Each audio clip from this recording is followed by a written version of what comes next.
अच्छा हुआ तू वापस आ गया। अब शोभा के साथ आराम से रहना। तुम दोनों को तो बिल्कुल समय ही नहीं मिला एक दूसरे के साथ रहने का। अरे जानकी, अब इसने कहाँ जाना है? अब तो इसने अपनी पत्नी और होने वाले बाल बच्चों की जिम्मेदारी ही संभालनी है।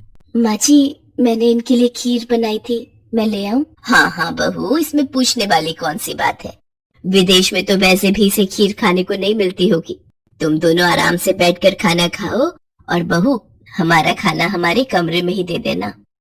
चलो जी, इतने दिनों बाद बेटा आया है, दोनों को एक साथ बैठकर बात करने दो। मौका अच्छा है, शोभा से खाना पैक करवा लेता हूँ। ये लोग खीर खाकर बताओ कैसी बनी है। शोभा, खीर तो बहुत लाजवाब बनी है। वो मेरा एक दोस्त मुझसे मिलना चाहता है, क्या तुम उसके लिए भी थोड़ा खाना और खीर पैक कर दोगी?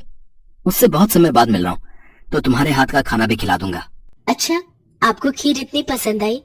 ठीक है, मैं खाना पैक कर देती हूँ। शोभा बेचारी रवि को डिब्बा भरकर खाना और खीर पैक करके दे देती है। वो तो यही सोच रही थी कि रवि को उसके हाथ का खाना पसंद आया है और वो अपने दोस्त के लिए लेकर जा रहा है, पर रवि तो ये खाना डेजी के लिए लेकर गया था। ऐसे ही कुछ दिनों तक रवि शोभा और घर वालों को बेवकूफ बनाकर डेजी के साथ रहता था।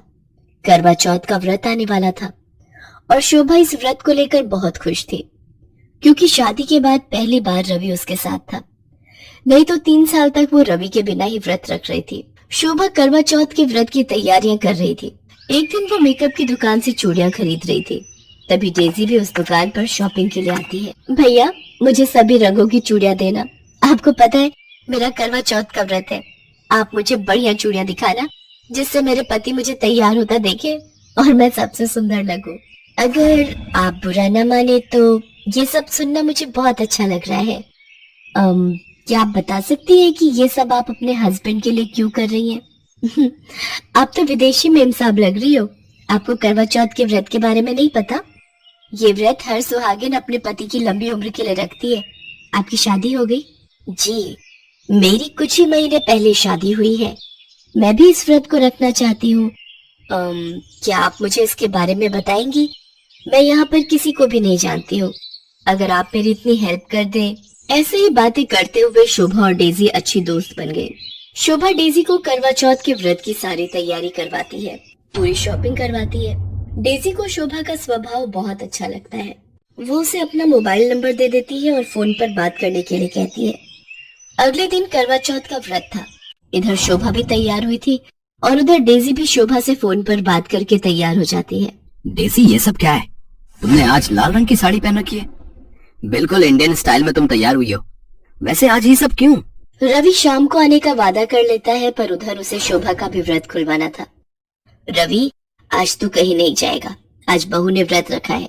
जैसे तुम्हारे पिताजी मेरा व्रत खुलवाएंगे, वैसे ही तुम्हें भी बहू का व्रत खुलवाना है, समझे?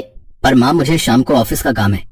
अच्छा ठीक है, पर मैं ज्यादा देर तक नहीं रुकूंगा, मुझे किसी जरूरी काम से बाहर जाना है। शाम को रवि जल्दी जल्दी शोभा का व्रत खुलवाता है और डेजी के पास पहुंचता है। डेजी उसका इंतजार कर रही थी। शोभा को वीडियो कॉलिंग कर लेती हूँ। डेजी शोभा को वीडियो कॉलिंग करती है। हाय शोभा, कैसी हो?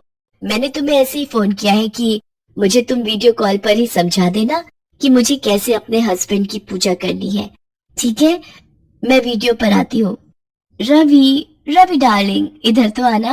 क्या बात है, तुम पूजा छोड़कर वीडियो कॉल पर किससे बात कर रही हो? आओ रवि, ये देखो, मेरी सहेली शोभा। आप डेजी के पति? और फिर ना चाहते हुए भी सारी सच्चाई सबके सामने आ जाती है। तुझे शर्म नहीं आई?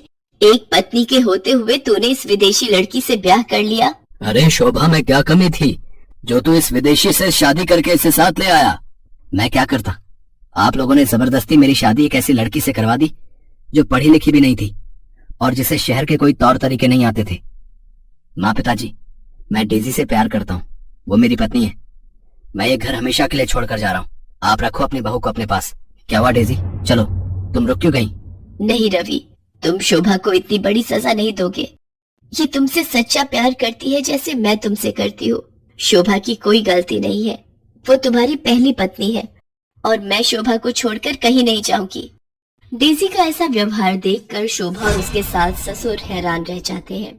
शोभा डेजी को गले लगा लेती है और उस दिन के बाद से देसी और विदेशी दोनों सौतन बहू बहनों की तरह रहने लगती हैं। रवि को भी अपनी गलती का एहसास हो जाता है और वो अपनी दोनों पत्नियों को बराबर का हक देता है।